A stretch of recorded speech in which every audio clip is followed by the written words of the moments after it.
Hey everyone, Mrs. Gershon here. We're looking at our list for sort 36 this week. We have some headers this week where you are going to notice you have some silent sounds at the very beginning of our words. The first one is pretty obvious, probably one that you have seen many of times since you've started kindergarten. The beginning blend of KN, like in the word know, as in I know my name, something you know in your brain. KNOW, where the K does not say its own name. We're also looking at WR, where the first sound you hear is the R sound instead of the W sound. And this one might be new to some of us, a little less familiar. GN, which the G would be silent and you would only hear the N sound. You're going to notice that as I go through this week and read the words to you. So let's take a look at our first column. We have knife, wrap, known, gnaw, knob, wrong, kneel, wreath. Second column, right, knack, wrist, ring, knit, night, knelt, and ring. In our last column, we have gnat, wreck, knot, wrap, wren, need, knee, and gnome.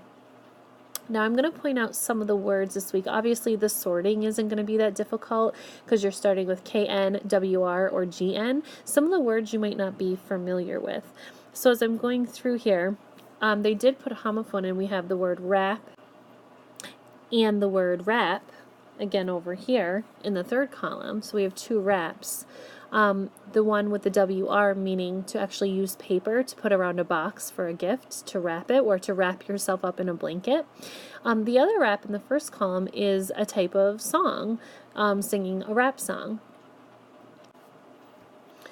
So looking at the meanings for some of the other words that you might not know or might not have come across in your reading or heard your parents say in conversation, possibly the word gnaw.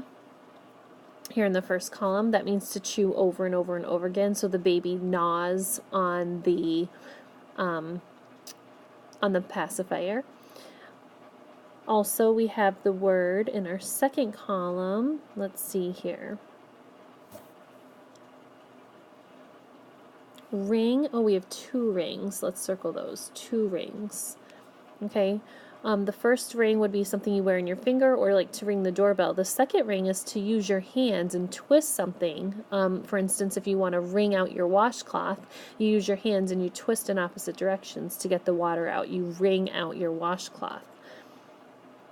Now I'm looking at my third column, our word gnat, which is one of our bold words. That's a type of little bug, almost like a little fly.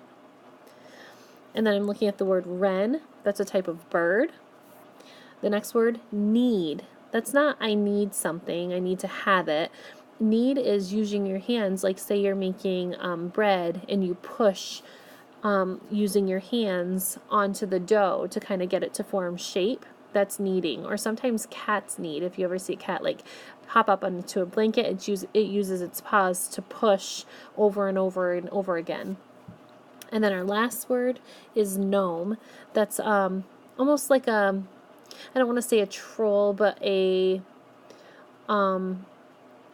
object that looks like a person that has a big beard and a really tall pointy hat. A lot of times people have gnomes in their backyard or in their gardens.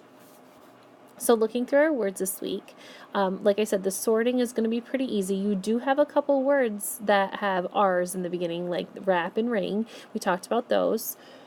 So you're going to pull those over into your oddball section. The rest of the sorting itself will be pretty easy. You will need to understand and know the meanings of the words. So if you have any questions, please raise your hand and ask me, or you can ask your parents at home. All right, you can get your scissors and happy sorting.